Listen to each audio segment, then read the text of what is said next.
Welcome back to today's episode of Unapologetic Living. I'm Elizabeth Elliott. I'm your hostess. I'm excited to have Elizabeth, which I really don't meet that many Elizabeths. And when I do, I find it exciting, especially when they go by the whole name. A lot of them have shortened Liz, Beth, whatever.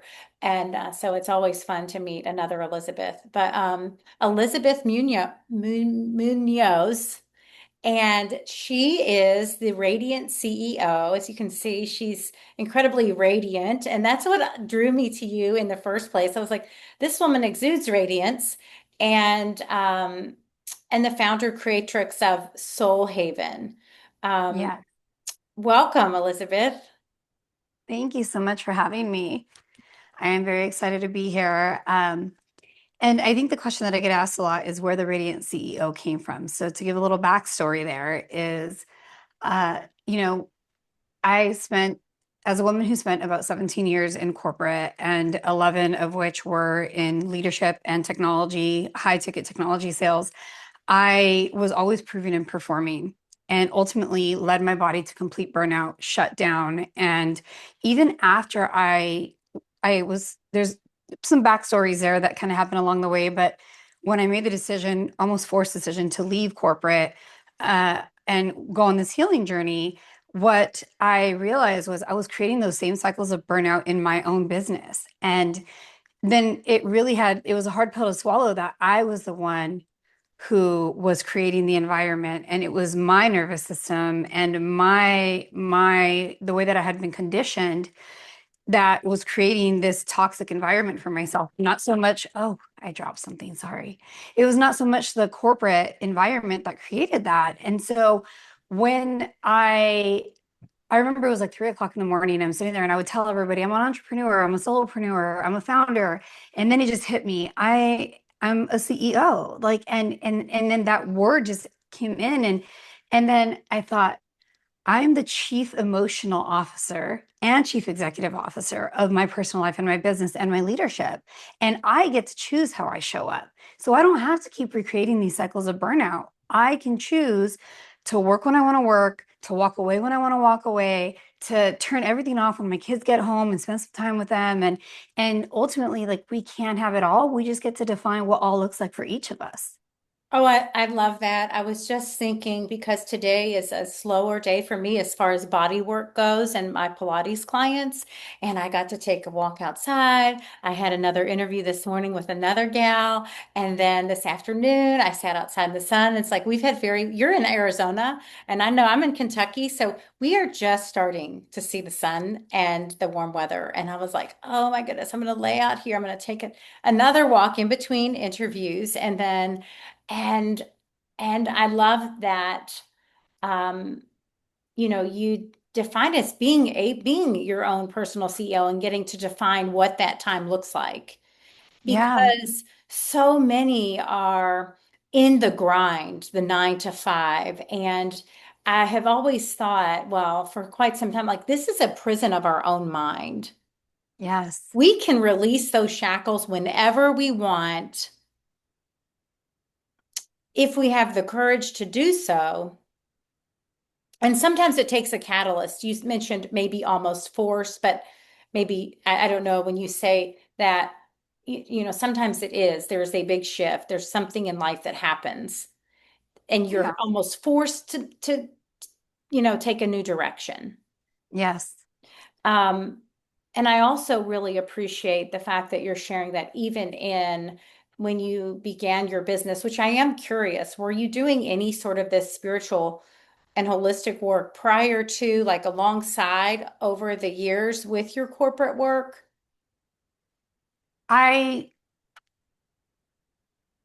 was and wasn't. Hmm. Uh, where I started was getting my degree in psychology because I Okay. wanted to better understand how my own mind was working. And I grew up in a very patriarchal household. And so the way that I was conditioned was I always had to prove and perform for my father in order to earn his love. And that was really difficult for me. But at the same time, it kind of carried with me through my life. And so even when I went into my corporate career, that was the mindset that I had, and it was that I had to prove and perform. And so there were a lot of things that I did along the way that didn't make sense to me. And that's where I'm like, okay, I want to get a degree in psychology. I want to better understand the mind. I want to understand how that works for me and why I'm making the choices I'm making and why do I feel this like innate need to prove or to perform in order to receive my father's love. And that was a big shift for me. Then I went down the path of kind of meditation and spirituality and really just connection with everything. And but it wasn't consistent until, you know, I would say I had a complete nervous system shutdown and went into complete burnout and they couldn't figure out what was going on with me. My entire body, I would be walking and I would get this nerve pain and my legs would give up from underneath me. And I went and I got all these studies done and nerve testing and brain testing and they couldn't find anything physically wrong. So they diagnosed me with fibromyalgia, depression, anxiety. I even developed this condition called Raynaud's syndrome where you lose like the blood flow to your extremities whenever you're under high stress or you get cold, and it's your body's way of protection. And even through all of that, I still didn't quite understand what was going on for me. And I remember even being about 7 months pregnant and my cervix ruptures, and I'm on the hospital bed getting ready to have an emergency C-section.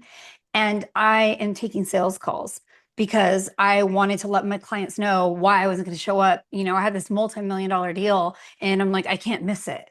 But it was just like that trigger that we had. And so when I realized the severity of what was going on for me, then that was when I really started to lean into the healing work. And when I say forced to leave, I then had my daughter, and then my goddaughter, who was 19 years old during COVID, she was working 3 jobs. She was living with us and she passed away in a car accident Mm, and she fell asleep at the wheel. And so just all of those things compounded and the realization that something had to change drastically. And mhm. if I didn't make a change, my daughter was going to mirror the exact same behaviors and conditioning that I had been mirroring for her.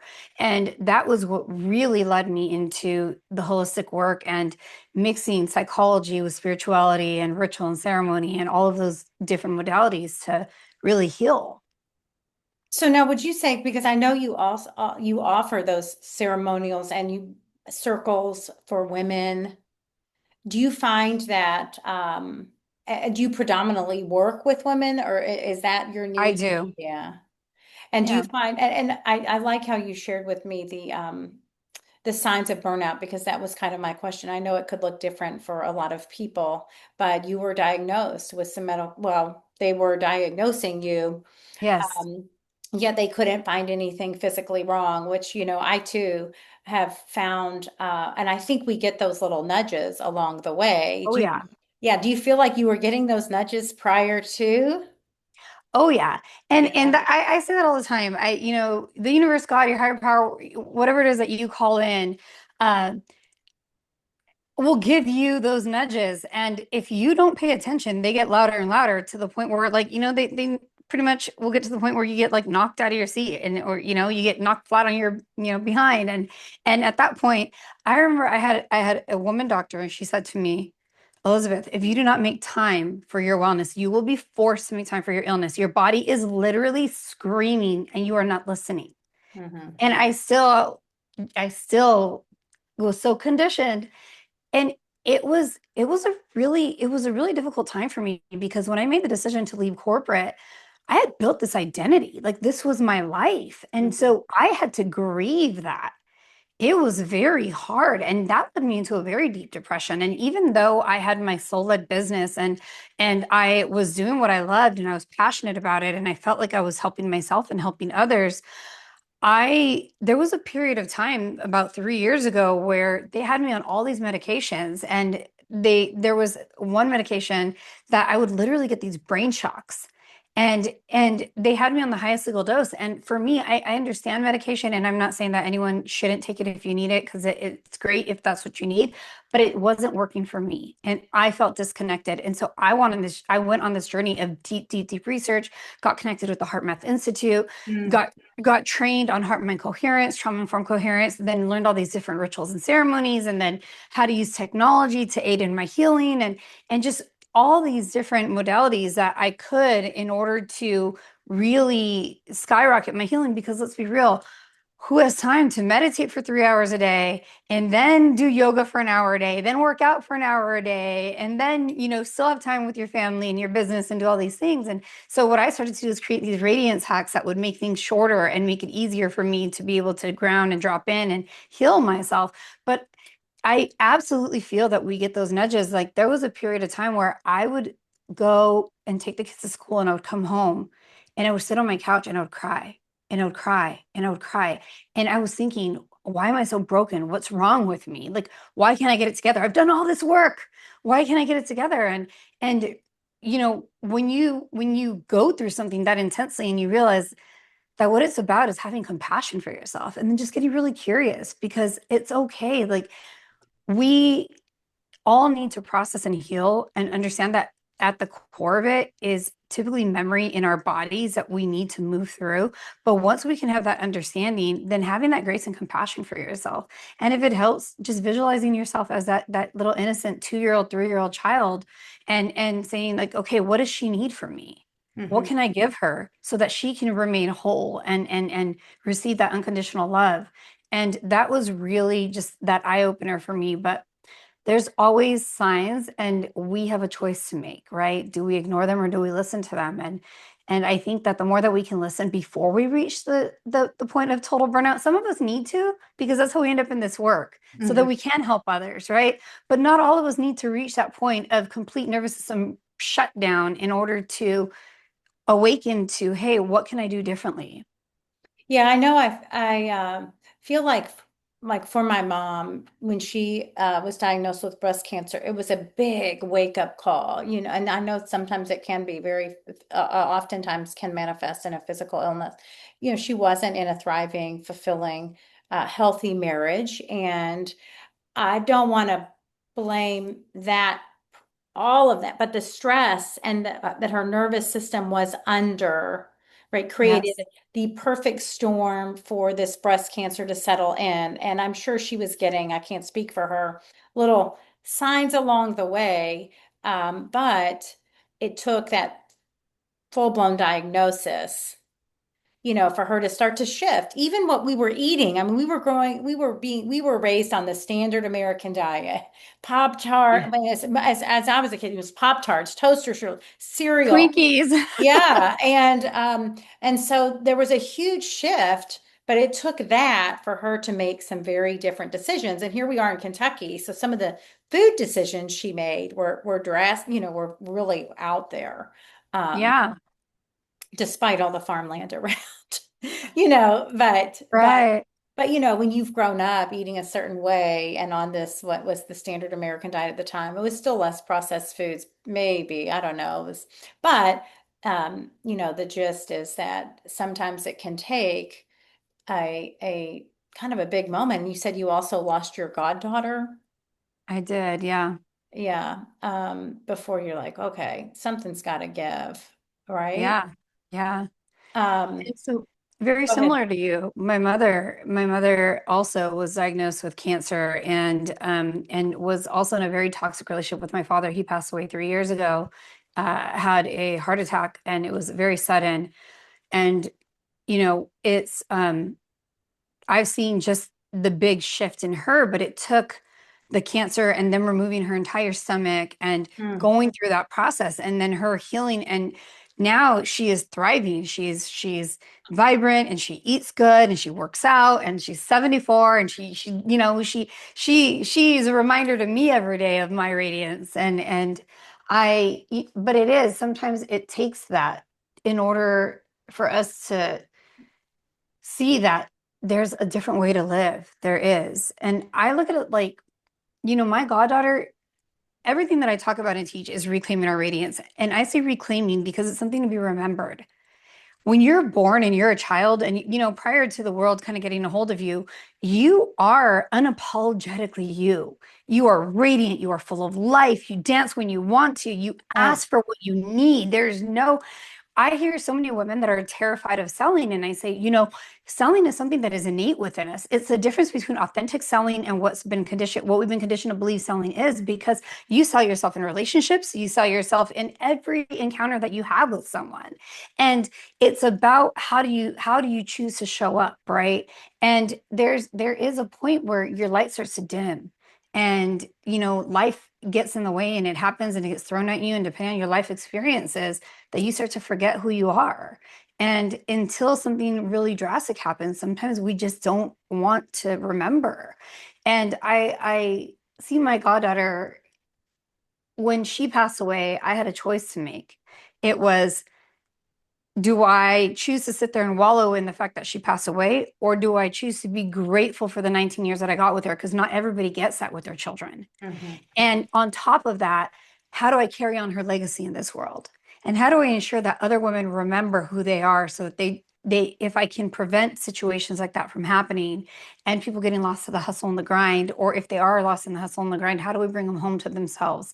And that is such a big thing for me, because at the root of it, that is where healing happens. And that's where we can really start to change the trajectory of our lives, is just by remembering who we were.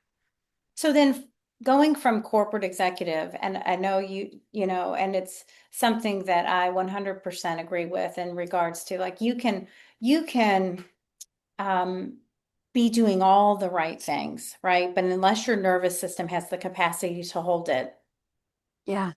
the healthy relationship, right? Because I've been there where, something healthy comes in, but it feels so unsafe to me that, you can sabotage it, or maybe the correct job. Oh, I mean, yeah. there are so many different um, ways that, you can, just based on this, like, I don't want to say almost 0 to 7, right, years old, when you're young, you get used to, your body adjusts to this feels safe, when in all actuality it isn't. So going from this productivity, produce, improve yourself and performance, I would imagine there was a shift in the way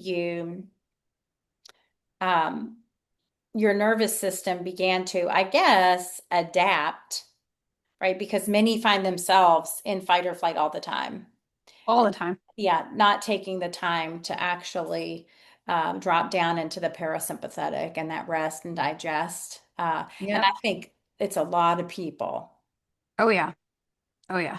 And so, in order to receive this new way of life that you were going to lead, and you said you did, you found yourself getting in your own way still. Yeah. So, it becomes a practice. Like, how do I move through this so I'm no longer in my own fucking way? Yeah. Yep. Yeah. So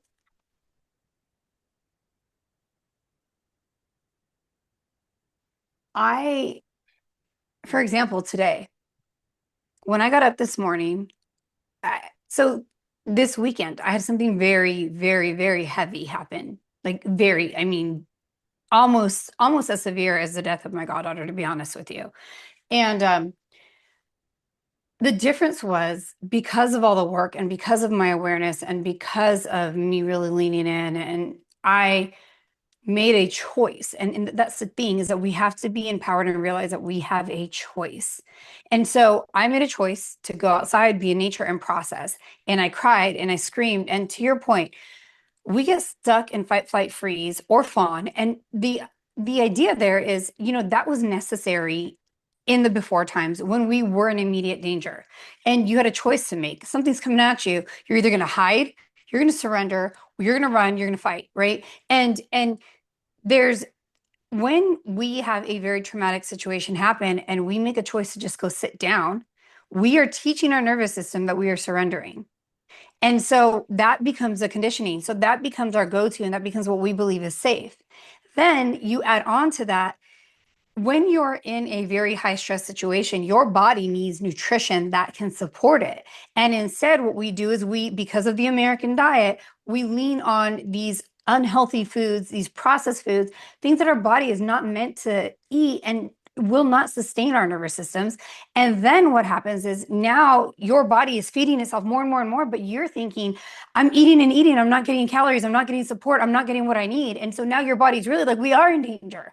And so now you're just solidifying that danger, and then the cycles just continue to perpetuate, and you just stay in that oscillation. And so when you understand that and you're able to make even a small shift, even a moment of awareness, and just make one choice differently, it can shift everything. And honestly, I say I integrate psychology, sacred technology, AI, ritual ceremony, and lived experience to create these containers. But at the core and foundation of everything is our breath. And that is something that is a gift to us, and we can tap into it anytime, and no one can take it from us until we are not living anymore, right? And so, from that perspective, if we just take a sacred pause and just take a moment to breathe and breathe into our diaphragm, not shallow breath, but a nice deep breath, let that out with a sigh. Do that 3 times in a high stress situation, and you'd be amazed at what it does for you and what it does for your nervous system, because it allows your nervous system and your vagus nerve to reset.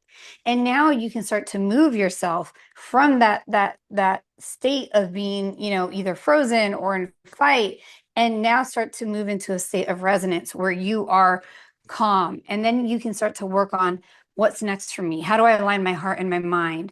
And one of the big things that I like to do is it's called heart focused breathing, which I learned through the Heart Math Institute. But you envision that your breath is coming in and out of your heart. And with that visualization, you can then add emotion to it.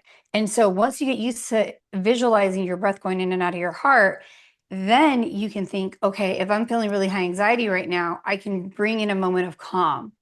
And now I can replace that emotion with calm. Or if you're angry, then you can say, okay, let me think of a compassionate moment in my life where I had true, unconditional compassion.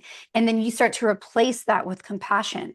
And as you start to get better at doing this, then it starts to become natural and you can start to tap into it more. And this weekend, I was able to do that and literally take myself almost instantly from something that in the past would have taken me who knows how long, or maybe not even until the whole situation was over and then I processed it, to process it in real time and to make peace with it.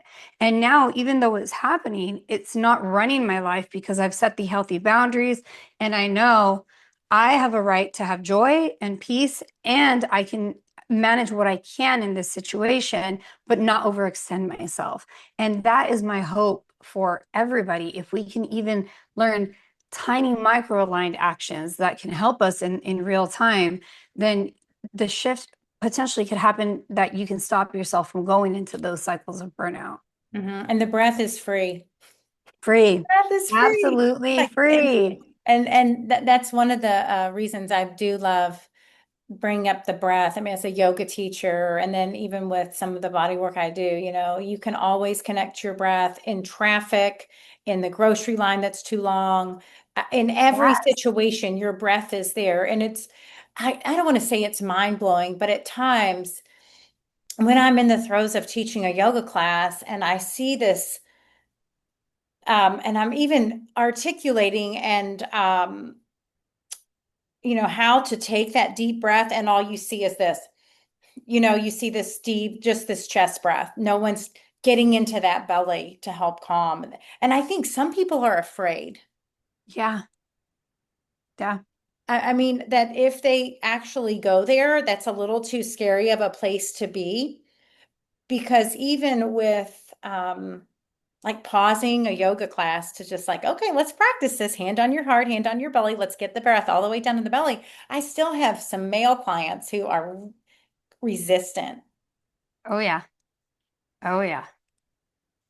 Because that means, oh, I have to relax. I don't want to relax. I don't want to let go. I don't want to let go of control. I don't want to surrender. Yeah. Yeah. And what I like to say with that is practice it when you're not in a high stress situation and when you're not around other people. So practice it when you first wake up in the morning. Practice just laying there in bed and breathing into your belly and feeling what that feels like. Because we have been taught to breathe shallow. And when we learn to breathe deep into the belly, it really is a shift. And then letting it out auditory, right? Like breathing in and then breathing out with a sigh. Ah, that makes all the difference. And maybe you're not going to want to do that if you're in a group of people, but if you practice it, then I say it may be difficult to do it in the moment, but if you know you're going into a high stress situation, that could be anything for you. Like high stress could be a networking event because it's something that you're not used to. It could be a kid's school event. It could be anything. Breathe before you go in. Practice taking those deep breaths and regulating yourself prior to. And that really can make a huge difference. And I mean, it does. It's proven. This is scientific. It's not just woo. It is truly a life transformative experience to learn how to breathe. Absolutely. All right. So I want to talk about the dancing. I know that you've integrated, I don't know if you've always danced, but I know I've seen some posts I guess I'm curious, not that it's any of my business really, but what stage are you in life? Like I'm 40, I'll be 48 next month. Oh, so I will be 43 on April 7th. Oh, I'm the eighth. That's really cool. That's Oh, fun.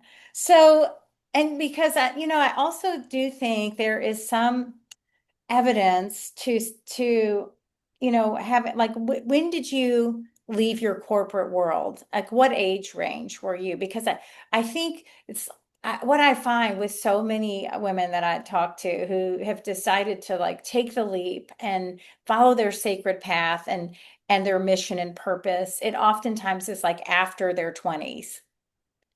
yeah, yeah, And even into the 30s, and then sometimes it's even 40s. Like I have one client, she's 50. I want to say she's 55, and at 52 or 51, like 4 or 5 years ago, she left being a financial broker, and I forget what type of, it wasn't your traditional type, but the only female something in after 32 years to go into marriage and family therapy. It took her, until her 50s to make that decision. Like, this is no longer working for me. It worked, but it's no longer yeah, where my heart is. Um, and so I think, everybody is on a different journey and they take that leap when they're ready. And some don't, or it has to look different for some, right? yeah, Uh, so I feel really lucky that, I have been able to predominantly kind of live my life the way I've wanted to, even though my kids have never understood it because I have a master's in elementary education and I never used it because I knew it wasn't going to be after I went through my student teaching. I was like, there's no way I can do this. Uh, yeah, and so I've always, I wanted to be at home. Like you said, I wanted to pick them up every day at 3. yeah, And so I've taught a little yoga. I mean, I've driven Lyft and Uber for 12 years, a little bit, and I get to talk to all of these amazing people in the car that are living the 9 to 5 and are dying to get out of the matrix, this like yeah, self-created or students at the university here who are only doing and going to like I had one kid, he was going to medical school for his parents and he did not want to do it. And I thought, like, I don't want this kid operating on me. He doesn't even want to do this. He's only doing it. He would let his parents down so much. And the financial investment that had already been, he just couldn't even fathom it, even though he did not want to go into medicine. And yeah. that I'm like, oh my gosh, like that is not, I think everybody should be living their purpose and given the permission and liberate themselves from all this conditioning, but it's hard. It is. And I know I kind of, got away from like the dancing. The dancing is freeing. It is. And I don't know if that's what, but that's another thing people turn off, or they can't dance unless they're drunk. Yeah. Right? They've let Yeah. go of, like you said, the little child that's just will do anything because they don't care. Yeah. Totally free and uninhibited. Yeah. Yeah. Um, I remember, so my kid's father, we're not together, but for a very long time, he would tell me I danced like a white girl and I just basically sucked and danced like Elaine on Seinfeld. And these messages, it doesn't matter really where they came from. So guess what? You slowly stop dancing, Hmm. right? Hmm. Because somebody else has made a comment about the way you do something.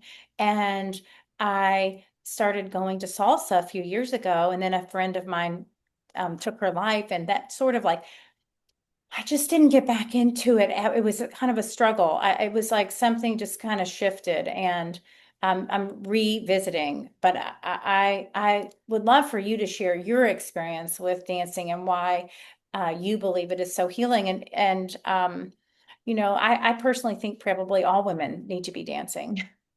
Oh yeah. Yeah. So there is a backstory there, definitely. I will say one of the big things that I talk about is dissolving the paradox of the too much, not enough, Mm. and the lie that women are here to compete.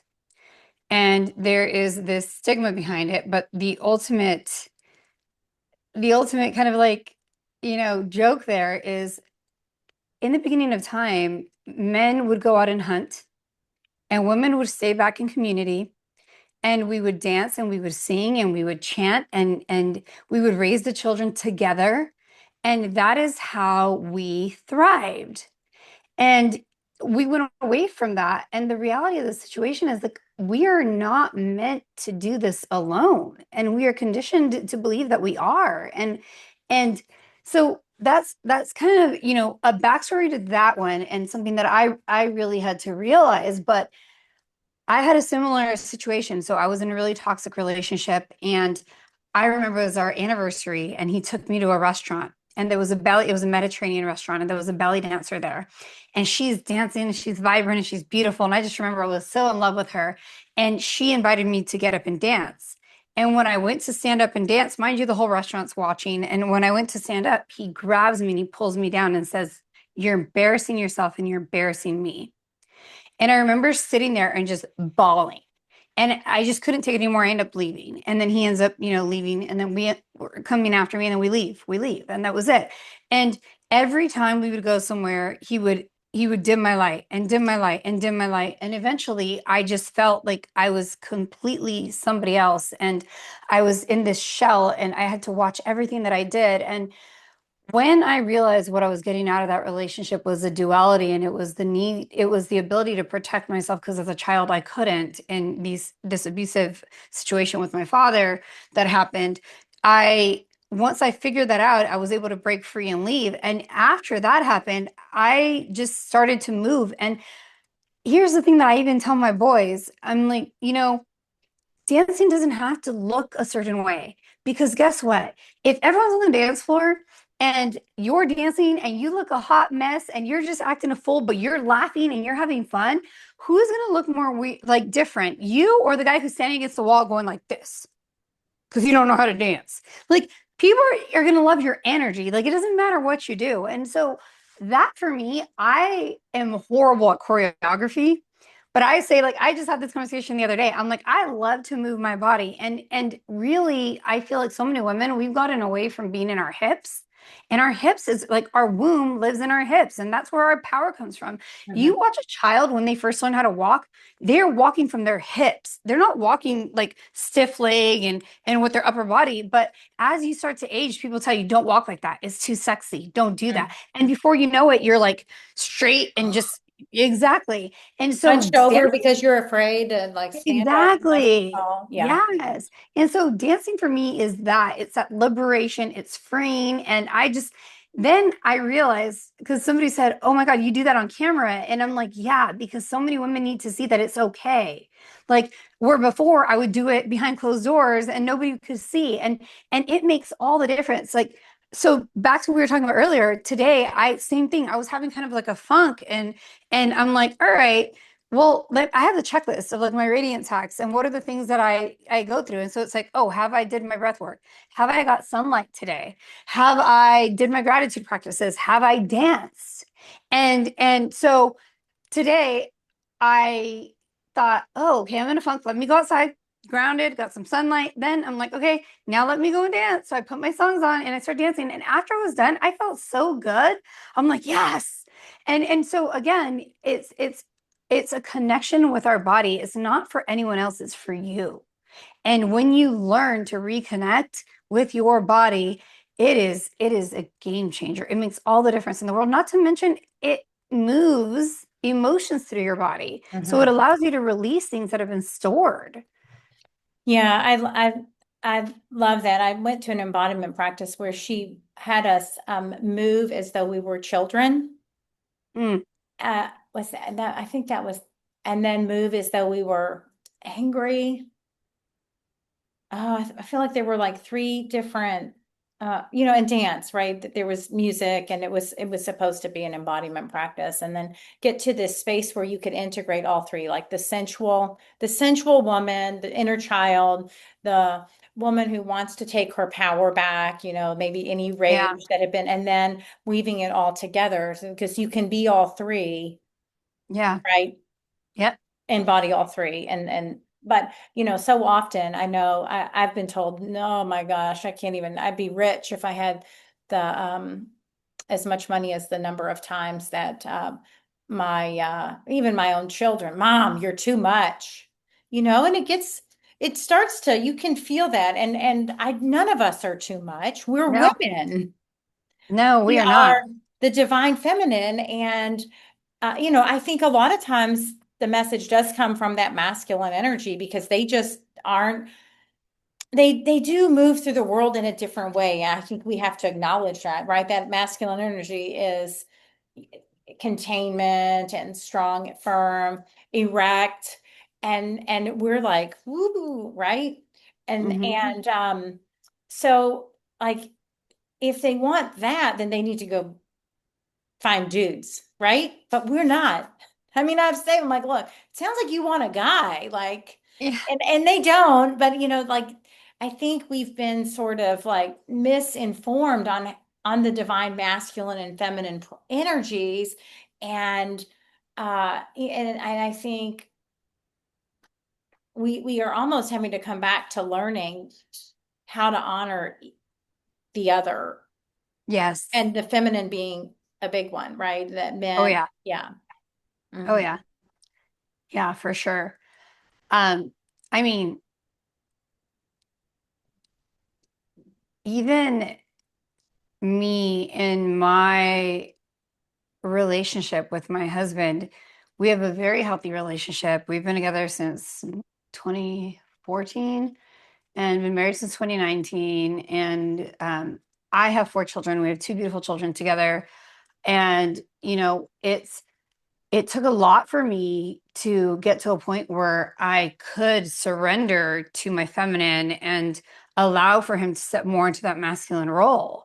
And because I had been so conditioned to do both and more not even do both, actually more so look like a woman and think and act like a man. Yeah. And so for so long that was what I was used to. And so I think that there's something huge there to be said about when we start to reclaim that. And as a woman who, was always on proving performing, made myself completely sick because of that, didn't know how to ask for help, didn't know how to lean into the feminine qualities, didn't know how to lean on sacred sisterhood because I was so conditioned that we needed to compete with each other, that it did got to a point where I'm on a hospital bed having an emergency C-section, taking sales calls. And then, I had another situation where I was literally told that I needed to stop wearing like makeup and stop dressing up to work because I was making the other women feel intimidated.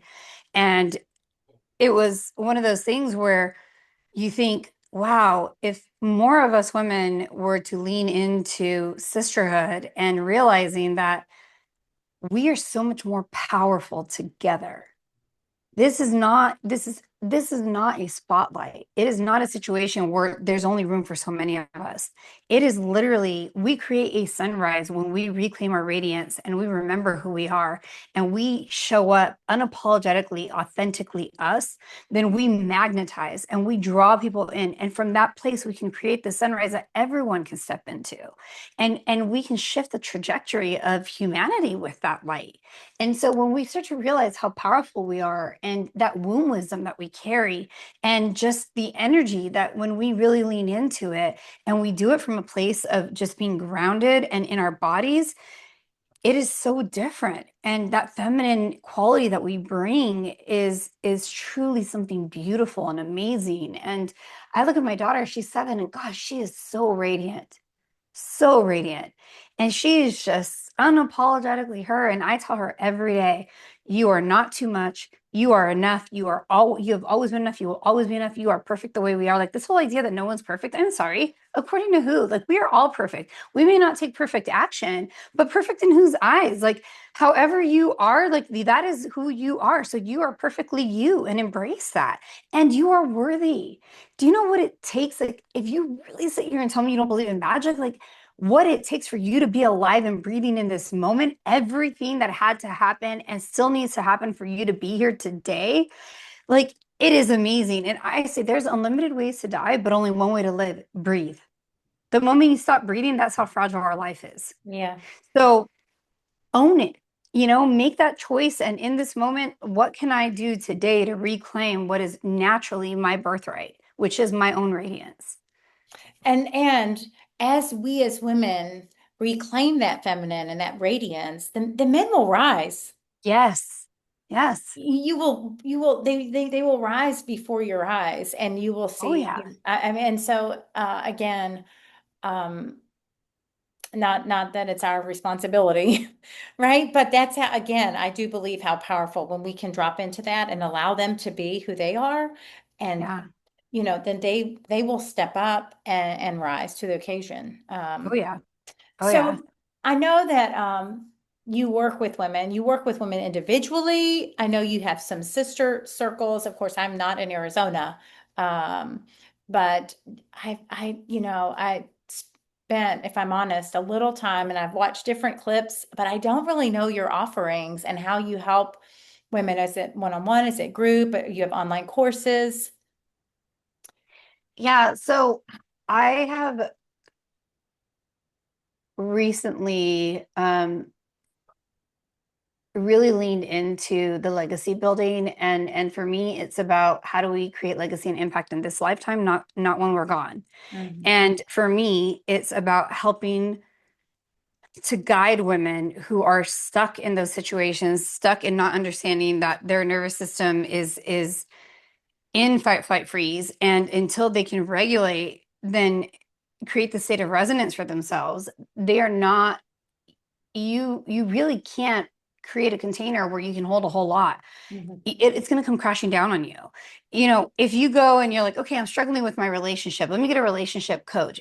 Great. But if you don't do the work to regulate yourself first, this may get a little better, but then it's going to end up crashing again because you didn't foundationally make the transformation necessary. So over the past couple of years, I literally poured my heart and soul into creating the Reclaiming Radiance experiential journey. And so it really is about the idea that we need to foundationally understand where the too much, not enough is coming from, Mhm. learn how to dissolve it, learn how to create sacred community and sisterhood. And from that place, really come home to ourselves. And then from there, the world is full of possibility. And so, what right now, the biggest thing is that that program is a legacy program for me because I want it to be a global movement. I want as many women to have that experience and be able to get the tools and resources to come home to themselves, to reclaim their radiance and remember who they are. And in order to work with me, it's through these containers that I've created. I don't work one-on-one with clients in the moment. that's not to say that there aren't a few select, but for the most part, it's through these containers that I've created because I want to help as many women as possible to rise. And I that is like truly a calling, a purpose, a passion, because I believe that with one woman, we can make all the difference in the world, and we don't realize how powerful we are. And so, from that perspective, that is my life's work right now in this moment is to try to reach as many women as possible. I love that. And that's why I was drawn to your work because I think that so many women, I mean, men too, but, being a female and having been the too much, not enough, and hearing that message over and over again, I think that we are not alone and we haven't been We're alone. not. And a lot of women can resonate with that exact phrase. Uh, and I think that it's important for women like yourself, like myself, who want to gift this, right? It's their journey, but want Yeah. to and like just like, hey, you have permission. Give yourself permission to live Yeah. according to your truth and not not your parents, not your friends, not your colleagues, not your church religious community, according to your truth. And what is that for you? Like, take away the people pleasing, all the things that come with keeping us bound and wound. And as a body worker, I feel it, right? You come in, Yeah. your hips are tight, you can't relax, like right? And Yeah. sometimes things will come up or if somebody has repeated headaches, I'm like, okay, do you really need to be working that job? Like, I'll ask the questions. um but ultimately it is up to the woman or the man to make that decision for themselves. But I do try to like prompt. And so I think your work is just really important for where the collective consciousness is going. Yeah. And we have a choice to make. My goddaughter, she doesn't get that choice. If Mhm. we are still alive, we have a choice. We get to choose. So what is it that you want to choose? Do you want to choose to take back your life? Do you want to choose to take back your power? Do you want to choose to reclaim that golden child inner light and really reclaim that radiance? Then I invite you to do it, and there are different modalities, there's different ways. And I have this program that I created, and it is meant to be something foundational that you can go back to for the rest of your life if you need to. Mhm. And I also have a Facebook group that is a free Facebook group if you just want to get your feet wet. My handle is at Miss Elizabeth Muñoz, and it's the Soulhaven Sacred Sisterhood. But it's, there are it's just that we are beautiful creatures because we have the ability to have memory and we have the ability to have imagination. What happens is that we get stuck in memories, whether they're bad or good, and then we project those onto our future, and that's living in the gap. But the only place that transformation can happen is in the here and now. And we are not promised tomorrow. We are not even promised the rest of today. So, from that perspective, do you want to continue to live the way that you've been living? And maybe you've been living fantastically. But if you haven't, choose to make a change today because you don't know what's going to happen tomorrow. And that change doesn't have to be drastic. It can be a small change, like let me join this Facebook group, or Yeah. let me find a community. Let me find one woman that I can lean on. And from there, let me take a breath. Let me take a sacred pause. Like, let me practice heart-centered breathing. Like, these are different little things, but they're choices that we get to make. And we are the ones who are in control of our joy and our happiness. And I know that you talked about purpose. And my biggest thing is like, I believe that our purpose on this planet is to live a life of joy. And then you have mission that comes, now you have purpose driven mission, right? And that's what I say legacy. I have what's called the Radiant Legacy Studio, and I help women who are entrepreneurs to create their legacy and impact today, not in the future, and in a way that doesn't burn them out. And, but from that perspective, it's that you have to think about what is it that I really want for myself? And if I were to pass away, What is the legacy that I want to leave behind? And then how do I live that legacy now while I am alive and not once I'm gone? And again, it starts with a choice. And only we can make that choice. No one else can make it for us. Yeah, I appreciate that message. And I don't, did you ever watch Shrinking by chance? Yes. Okay, all three seasons. Yeah. Okay, so when you said, the fact that your goddaughter doesn't get to make that choice, there's that scene. We just started watching the second and third season where um Gabby, oh, she's the gal who's really good, who is best friends with the guy's wife, Jason Yep. Segel's wife. And she starts talking to Lewis, the gentleman who had Yep. hit, and she got kind of angry with him. She's like, "Look, dude, you're really doing a disservice to everybody because it was just a powerful moment, I thought, and message in that scene where she kind of lays into Lewis for being selfish and taking over, or becoming really good friends with Tia's daughter. And so here she is not taking advantage of living his life, Right. Right. and that Tia didn't, have the opportunity to do so. And so I don't know, it's just that kind of popped into my mind. And just the way I was like, oh my gosh, it was this, it's right, like, right. When Yeah. we don't know when that choice is going to be taken away from us. We don't. We Yeah. don't. Mm. Yeah. Um, all right. So you have a Facebook group, and you said it was, which one was it? Radiant. It is actually called Soulhaven Okay. Sisterhood. Okay. Soulhaven Sisterhood is the Facebook group. Yeah, and I'll provide you with a Yeah, link for that please. too, so that you And can then your share. website is Soulhaven. .com. Okay. I want to make Yeah. sure those are and they will be in the show notes for anybody interested. And her Facebook group is free. I'm going to go join. And I do have a beautiful ebook. It's Too Much Not Enough. It's all about dissolving the paradox, a sacred sisterhood guide to returning to sacred wholeness. And there's so much powerful information and just methods in there to help reset your nervous system and kind of understand where the paradox is coming from. And so, that's definitely entry level and free for anyone because again, it's a mission for me. And I really believe that if we can get as many women to lean into this as possible, we can really change the trajectory of where humanity's going. Thank you. Yeah, I absolutely agree 100%. So I really love the work that you're doing, and I'm so glad to have gotten to spend this time with you and hold space with you. Thank you, Thank Elizabeth. you. Thank you. Yes. Yes.